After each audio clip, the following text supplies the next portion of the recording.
Sí, doctora, sí se puede ver. Perfecto. Entonces, las lesiones elementales en dermatología es lo básico que ustedes deben de aprender para poder tener un diagnóstico y un tratamiento certero en dermatología. No es como el abecedario. Entonces, estas son lesiones primarias para el diagnóstico, como les acabo de mencionar, básicas para el diagnóstico, y se dividen en dos grandes grupos, en lesiones primarias y secundarias. Las primarias aparecen sobre una piel previamente sana y las secundarias aparecen a partir de una lesión primaria. Aquí tenemos las lesiones que se dividen en primarias, secundarias, y las primarias se dividen en sólidas y las que tienen contenido líquido. Las sólidas son las máculas, las manchas, las pápulas, las placas, los nódulos, los tumores y las ronchas. Y las que tienen contenido líquido son los quistes, las vesículas y la ampolla. Y las lesiones secundarias, que son las que nacen a partir de las que acabo de mencionar, son costras, úlceras, escara, atrofia, escama. Entonces, básica para tener claro un poquito, la piel se divide en epidermis, dermis y tejido celular subcutáneo. La epidermis se divide en el estrato córneo, en el estrato espinoso, el granuloso y el estrato basal, ¿no? Y algunas veces palmas y plantas tienen un estrato translúcido. Y bueno, la dermis se divide en superficial y profunda o papilar y reticular.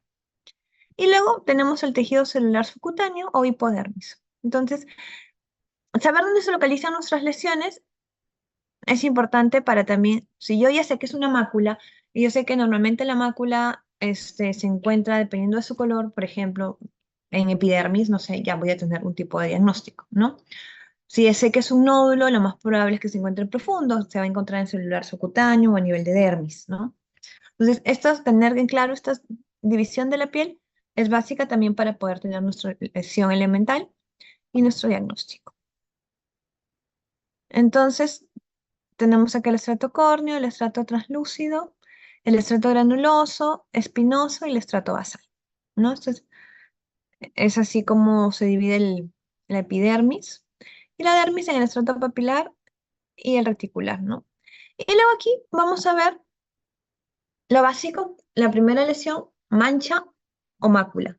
Y en realidad ambos son lo mismo, son una mancha o una mácula, son lesiones donde solamente hay un cambio de coloración de la piel. Aquí no vamos a tener una alteración en la textura de la piel ni en el relieve. Por lo tanto, la mácula y las manchas no son palpables. Normalmente, la diferencia de ellas es el tamaño. Dependiendo de la literatura, unos dicen que una mácula es de menos de 0,5 milímetros, menos de 0,5 centímetros, y otras literaturas dicen que es menos de 1 centímetro. Pero en realidad, si es una lesión pequeña, es una mácula, y si es una lesión grande, es una mancha. La mácula, dependiendo de su coloración, puede ser eritematosa o rojiza, violácea o purpúrica, hiperpigmentada, un poco más oscura, y lipopigmentada, un poco más clara. Entonces, normalmente cuando es eritematosa, lo que vamos a tener, la causa, va a ser una causa inflamatoria o vamos a tener gran dilatación vascular. Si es una causa purpúrica, va a haber una extravasación de glóbulos rojos. Por ejemplo, cuando es por dilatación vascular, yo voy a hacer digitopresión y va a desaparecer. Una lesión purpúrica es una lesión violácea donde yo hago digitopresión y no desaparece, no palidece la lesión, ¿no? Entonces, en la dilatación vascular va a palidecer, pero a los pocos segundos va a recuperar el color rojizo original. Las manchas hiperpigmentadas normalmente es por el depósito de melanina o algún pigmento exógeno, incluso un tatuaje es una mancha hiperpigmentada. Las manchas hiperpigmentadas es por ausencia o disminución del pigmento melánico, ¿no? Por ejemplo, los vitíligos son manchas acrómicas y, bueno, una mancha hipopigmentada es una pitiriasis alba, por ejemplo, ¿no? Que es bajo un tono de la piel.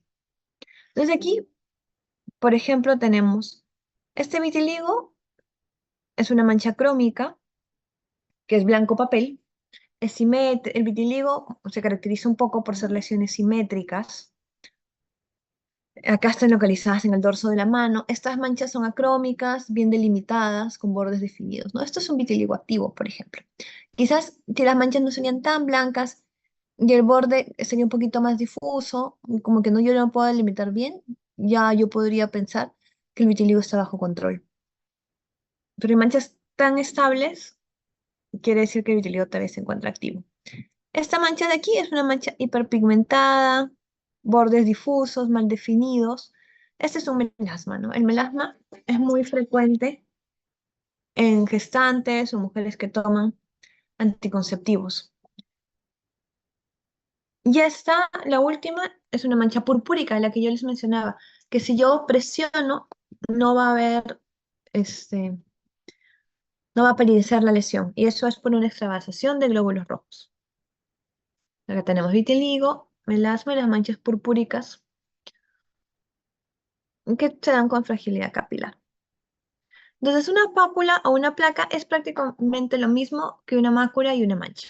La diferencia es el tamaño, ¿no? La pápula o la placa, dependiendo de la literatura, de 0,5 a 1 centímetro. Y la definición de pápula o placa es una elevación circunscrita y palpable de la piel. Y lo que va a haber acá es un aumento del componente estromal de la dermis o de la epidermis, como vemos en este dibujito, ¿no? Normalmente la pápula o la placa, lo que tengo afectado es dermis o epidermis, no llego más profundo. Entonces, por ejemplo, aquí tenemos varias pápulas verrucosas, descamativas, acá abajo confluyen y nos van a... Estas dos lesiones son las mismas, son un cuadro de psoriasis. La primera es una psoriasis en gota y la segunda es una psoriasis vulgar. A la derecha tenemos igual una pápula, unas dos pápulas en este caso, y acá vemos que en realidad tienen múltiples pápulas verrucosas en dorso de manos. Estas de aquí son verrugas vulgares, ¿no? Acuérdense que la psoriasis pues, es una enfermedad inflamatoria y las verrugas vulgares es una enfermedad infecciosa por el papilomavirus. Entonces, un nódulo, ese sí es una lesión más profunda. El nódulo es una lesión que normalmente se identifica por la palpación. Si yo le tomo una foto a un nódulo, por ejemplo, que a veces nos pasa, nos mandan una foto y yo no sé si esa lesión es palpable, a veces no ves nada, porque el nódulo, más que verse, se palpa. Entonces, una lesión palpable, redonda, que se puede originar en la epidermis, dermis, y normalmente se produce en el tejido celular subcutáneo. Y no siempre, esto es muy importante, no siempre va a producir elevación de la piel, es por eso que no se ve, más se palpa. Entonces aquí, por ejemplo, tenemos estos nódulos violáceos que están ubicados en la planta de los pies. Esto se describiría como una placa violácea con la presencia de múltiples nódulos en su superficie, también violáceos. Y al lado contrario, vamos a tener la presencia de múltiples nódulos eritematosos en cara anterior de ambas piernas. El primero es un eritema nodoso, que es una paniculitis. Entonces aquí lo que va a haber es una inflamación del tejido celular subcutáneo.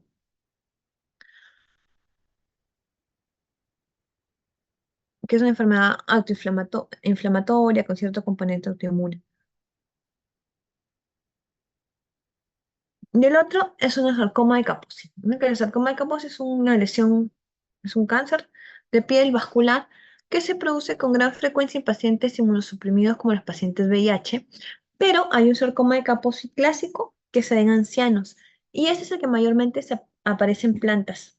Entonces, este sería un sarcoma de Kaposi clásico, ¿no? Que es un anciano que no tiene VIH, pero simplemente le aparecen este tipo de lesiones. El sarcoma de Kaposi clásico pues tiene mejor pronóstico que un sarcoma de Kaposi asociado a VIH. Y para el caso del sarcoma de Kaposi asociado a VIH, por ejemplo, el tratamiento es mejorar, es disminuir la carga viral y aumentar la cantidad de linfocitos CD4, ¿no?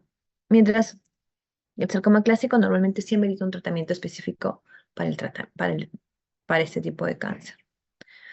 El labón o roncha, que son sinónimos, es una mácula o placa rosada, pruriginosa, edematosa, esa es su principal característica, de poco relieve, cuya característica fundamental es su evanescencia, lo cual quiere decir que estas lesiones desaparecen en menos de 24 horas sin dejar marca.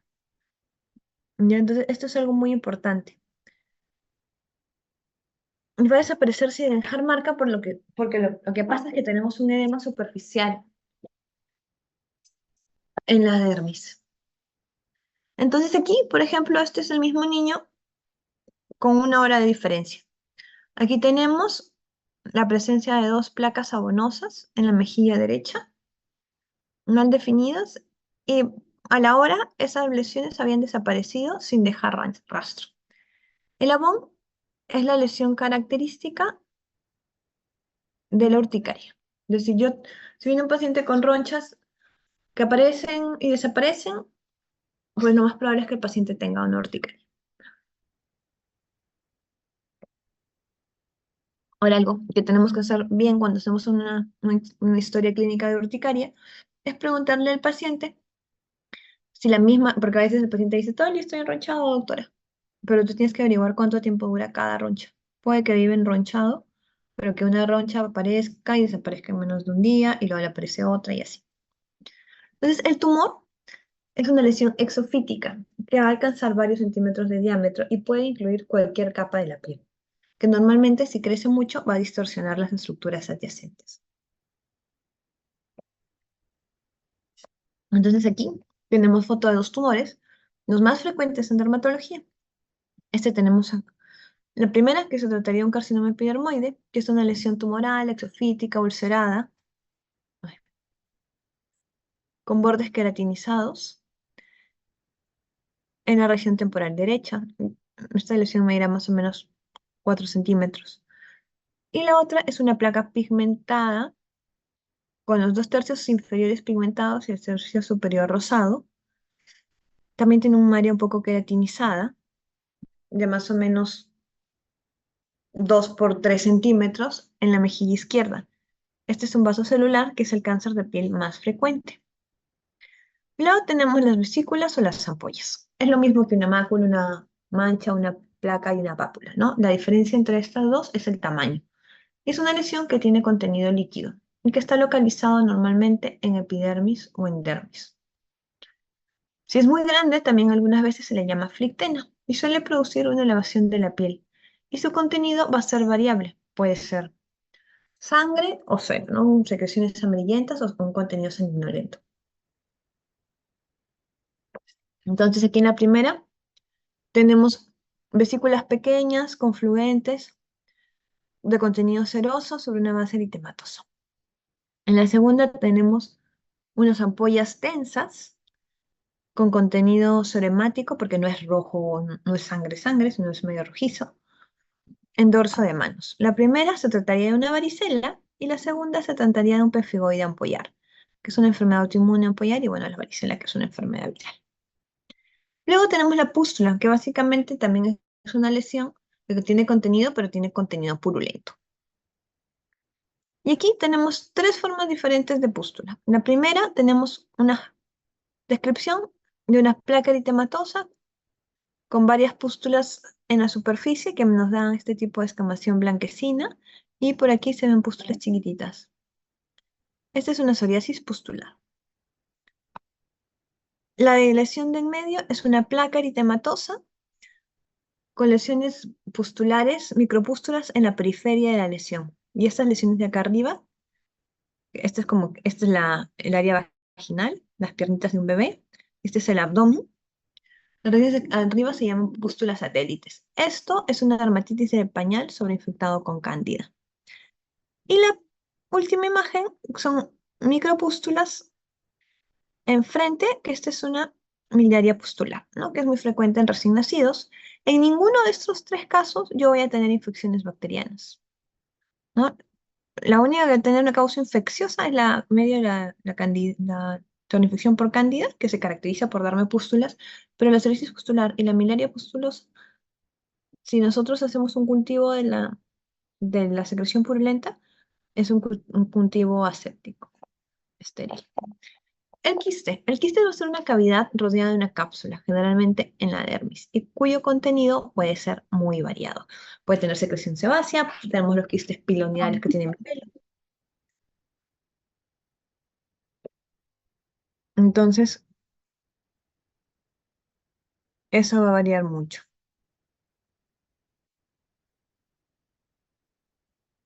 Aquí tenemos, por ejemplo, la presencia de un quiste epidérmico que es muy frecuente que el paciente llegue y te dice, doctora, yo tengo un granito que me lo drena y luego se vuelve a llenar. Los quistes son como una bolsita.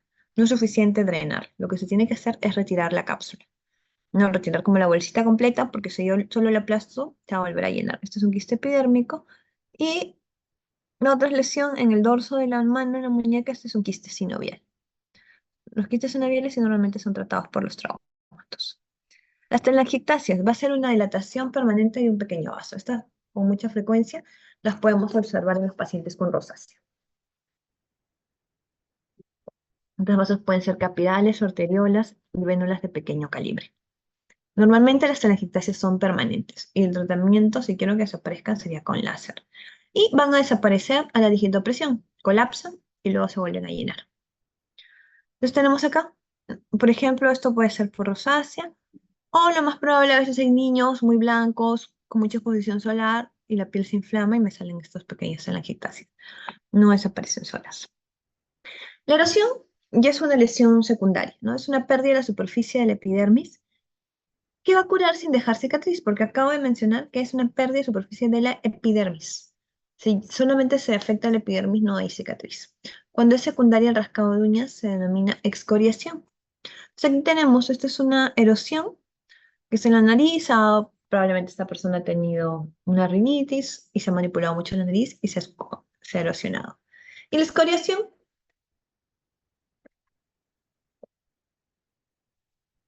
tenemos aquí, que es cuando me rasco y me quedan pequeñas costritas. Normalmente deberían de responder sin dejar cicatriz. La úlcera es una pérdida de epidermis, parte de la dermis o hipodermis. Va a dejar cicatriz al curar. Y al describir una úlcera, se deben de especificar los bordes, si son bordes elevados, si es una úlcera limpia, si tiene tejido de la anulación, que quiere decir que está yendo bien, o tiene tejido fibrinoso, que normalmente lo tenemos que retirar. A veces hay úlceras con contenido de larvas, ¿no? Entonces tenemos que describir bien las úlceras. Entonces, por ejemplo, aquí tenemos, esta es una lesión ulcerada que abarca el labio superior, pero se mete a la narina derecha, ¿no? Esta es una Leishman. Y aquí está bien delimitado. Aquí luego tenemos esta úlcera, que es una placa con bordes elevados, con tejido fibrinoso en la periferia, con escaso tejido de granulación. Este sería un pioderma gangrenoso, que es una dermatosis neutrofílica, también tiene cierto componente autoinmune. La última foto es una hidradenitis supurativa, que son unas fístulas, son unas úlceras que han fistulizado. Entonces, la hidradenitis supurativa es una enfermedad autoinflamatoria. Va a haber una alteración de las glándulas sudoríparas. Luego tenemos las fisuras. En las fisuras es una hendidura o un corte lineal que llega a la dermis superficial. También la denominan grietas. Y normalmente se localizan peribucales, perinasales, perianales, ¿no? Alrededor de orificios también pueden localizarse y ahí se van a llamar rágades. Entonces aquí tenemos una fisura. Este es un paciente con una placa eritematosa escamativa en el segundo dedo de la mano izquierda y que está fisurada. Estas fisuras son como estas aperturas de la piel, que suelen ser muy dolorosas y normalmente la fisura en una dermatitis de contacto va a mejorar con una crema antibiótica. La escama va a ser una lámina de queratina del estrato córneo que se acumula sobre la piel por un exceso de producción o porque hay una dificultad de desprendimiento. Entonces acá tenemos, esta es una psoriasis que se caracteriza por ser una placa eritematosa con descamación fina o blanquecina. Pues esta tiene la escamación de la psoriasis y la tiña, capitis, que vemos un área alopécica con una escamación fina. Una dermatitis seborreica en la caspa también vemos escamación, por ejemplo. La costra es una formación sólida debido a la desecación de fluidos orgánicos, como suero, sangre, pus en la superficie de la piel. Es una costra hemática si es raíz de sangre, es una costra sérica si es a raíz de suero, milicérica es amarillenta, es cuando tenemos pus, una escara, que normalmente es tejido necrótico, una escútula es cuando tenemos hifas, y mixta cuando tenemos una combinación de varios. Entonces aquí, por ejemplo, tenemos una costra sanguinolenta, que ya está en resolución, de una paciente que probablemente se puede haber caído. Y aquí lo que tenemos es una costra mielicérica, ¿ven que es amarillenta? Esta es a raíz de una dermatitis de contacto. La escara es una membrana negruzca, seca, que va a estar adherida a la base, el resultado de la necrosis o gangrena de la piel. Por ejemplo, aquí tenemos un loxocelismo, que es la mordedura de araña por el loxoceles. Y tenemos acá que es una escara negruzca, el centro deprimido, y al fondo se ve medio amarillento porque había un poco de secreción purulenta, ¿no? La atrofia es cuando tenemos una disminución o ausencia de alguno de los componentes de la piel. Por ejemplo, ¿se acuerdan de la leishmania que les presenté? Después de haber recibido su tratamiento con el estiogluconato, este es el resultado. Hay una cicatriz atrófica, ¿no? Vemos que este borde está un poco perlado. Y aquí tenemos la morfea en golpe de sable, que va a haber incluso acá hasta una depresión ósea, ¿no? Tenemos una depresión de epidermis, dermis, tejido celular subcutáneo y un poquito de óseo. La cicatriz normalmente va a aparecer como resultado de la reaparición de una pérdida de sustancia de la piel que ha llegado a la dermis.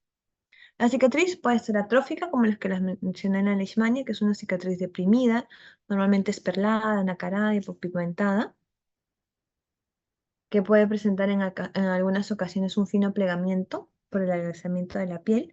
Una cicatriz hipertrófica va a ser una cicatriz elevada, eucrómica o rosada de una consistencia un poquito indurada, que sus márgenes van a corresponder a la zona injuriada. Eso es súper importante, porque en la cicatriz queloide los márgenes van a sobrepasar la zona injuriada y normalmente va a ser más hiperpigmentada.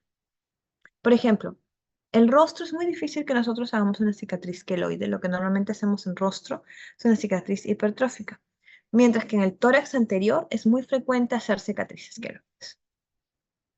Entonces aquí tenemos una cicatriz atrófica, en que esta es una placa nacarada con bordes deprimidos en el tórax anterior, y esta es una cicatriz queloide. Esta cicatriz queloide, por ejemplo, normalmente son puede ser a raíz de pequeños estímulos. Esta fue una cirugía pequeña de un quiste y que evolucionó y se hizo esta placa, esta cicatriz queloide. La esclerosis va a ser un endurecimiento difuso o circunscrito de la piel, que normalmente va a ser más palpable que visible porque mi piel se va a endurecer. Puede ser debido a edema, a infiltración celular o un aumento de colágeno de la dermis o hipodermis.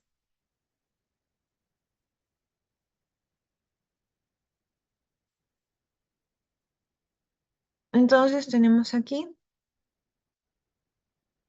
la morfea y la fístula es un orificio cutáneo puntiforme cuyo drenaje de líquido usualmente constituye una comunicación entre una cavidad interna y la piel o entre las dos cavidades, como lo que les mencioné de la paciente con hidradenitis supurativa. Ves que tenemos acá, este área de acá se va a comunicar con el área de abajo. Entonces aquí vamos a tener nosotros un esquema de la localización de las lesiones elementales en nuestra piel para recordar más o menos cuándo es que nos van a producir cicatriz, cuándo no nos van a producir cicatriz, cuándo las debo de palpar o no.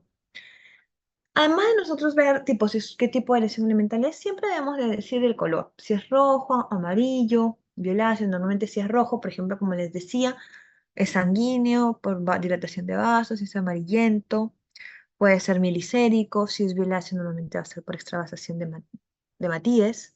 Los bordes, si están bien definidos, difusos, irregulares, como les mencionaba, por ejemplo, en el vitiligo, que es importante ver para ver qué tan activa está mi enfermedad, o cuando estoy escribiendo una lesión con sospecha de cáncer de piel. La forma, si va a estar ovalada, por ejemplo, un quiste, o umbilicada, o un molusco contagioso, si es anular, un eritema anular, si es poligonal, si es policíclica. Entonces, el número, no es lo mismo tener una placa, por ejemplo, descamativa, eritematosa, a tener múltiples placas. Raro tener una psoriasis de placa única, pero existe. Pero quizás debo pensar antes en otros diagnósticos, ¿no? La exposición si son lesiones agrupadas o diseminadas, normalmente, por ejemplo, un herpes simple son lesiones que se han agrupado. Entonces, tenemos que ver, de acuerdo a la localización, si es una varicela, van a estar lesiones diseminadas, si es que estas confluyen o no, si son simétricas, como el caso del vitiligo que les enseñé, si, por ejemplo, están solo en áreas donde cae el sol, si están en áreas de presión, puede ser una úlcera, por ejemplo, si solamente se localizan a nivel de folículos pilosos, si están localizadas al azar, si siguen dermatomas, como por ejemplo el herpes zóster, si siguen las líneas de Blaschko, a veces estas se inflaman y nos dan lo que se llama Blaschquitis. Entonces, el patrón y la disposición, por ejemplo, son las líneas de Blaschko que van a representar las migraciones y enlodamientos del epidermis y del mesenquio embrional. Entonces, son líneas que tienen forma de S.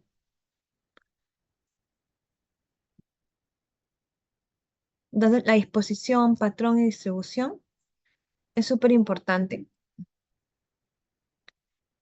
de ponerlo en nuestras características, ¿no? Tenemos acá, por ejemplo, el patrón lineal normalmente es el más común, el patrón esporotricoide, que es una esporotricosis que va a haber un seguimiento de los ganglios linfáticos, va a haber una expresión de una diseminación linfática, se ven procesos infecciosos como la leishmania o la esporotricosis, patrón zosteiforme, que es el herpes zóster, que normalmente va a respetar un dermatoma, pero también se puede en vitiligo y se puede dar en sarcoma de Kaposi. Entonces aquí tenemos cómo hacer la distribución, las diferentes formas, ejemplos que tenemos de distribución, acá lo mismo, y vamos a hablar un poco de las lesiones unguiales. Tenemos las líneas de View, que son depresiones transversales en la superficie de la lámina unguial. Tenemos la onicomadesis, que va a haber un desprendimiento de la lámina unguial desde el pliegue proximal. Los PICs, que son lesiones puntiformes en la superficie de la lámina, que eso es muy común de psoriasis, como si yo hubiera ido con una agujita a hacerle puntitos a la lámina unguial. La traqueoniquia, que son las uñas muy delgaditas en papel de lija. La leuconiquia, que son uñas con manchas blanquecinas. Entonces, aquí tenemos la onicomadesis, que va a haber un desprendimiento de la lámina unguial. La coiloniquia, el hundimiento vertical. La leuconiquia, que es blanquecina. Los pitting, que son puntiformes. La traqueoniquia, que tenemos esta uñita muy delgadita. Luego tenemos, por ejemplo, la coiloniquia que acabamos de ver ahorita, que es una uña como forma de cuchara, con un centro deprimido. La onicolisis es que va a haber una necrosis y va a haber de la uña va a haber un desprendimiento de la lámina unguial. La onicocausis, la lámina unguial gruesa por la presencia de escamas subunguiales. Vamos a tener aquí la presencia de hemorragias en astilla. Líneas finas, longitudinales, de color rojo oscuro, que suelen localizarse en la parte distal de las uñas. Vamos a tener acá una melanoniquia longitudinal que se abordará la presencia de una o más bandas pigmentadas. Entonces, por ejemplo, aquí tenemos otra vez la leuconiquia, la coiloniquia, la nicocausis, que esta es parte de una psoriasis unguial. El signo de Hutchinson, por ejemplo, es muy común en melanoma, que es una pigmentación del pliegue unguial proximal, o del hiponiquio, más melanoniquia longitudinal, la acropeaquia, que va a ser los dedos en forma de palillo de tambor, que va a haber un engrosamiento, la nicosquicia, que va a ser fragilidad, uñas quebradizas, la nicogrifosis, donde vamos a tener un crecimiento simétrico de las uñas, como muy gruesitas. La anoniquia es cuando no tenemos uñas y normalmente es de origen congénito. Entonces aquí tenemos las hemorragias en astillas, que son estas pequeñas rayitas que son distales. Tenemos esta leuconiquia, que es una pigmentación negruzca, con pigmentación del pliegue proximal, que es una, como que se continúa la mancha hasta la piel, y este es un melanoma mundial. La acropaquia, que son las uñas en dedos de palillo de tambor. La nicogrifosis, que es lo que les mencionaba, normalmente se asocia a tiña, y son uñas muy engrosadas, y la anoniquia es la ausencia de uñas. Entonces, eso sería todo, chicos, la revisión de la clase de lesiones elementales. No sé si tengan alguna pregunta o alguna duda.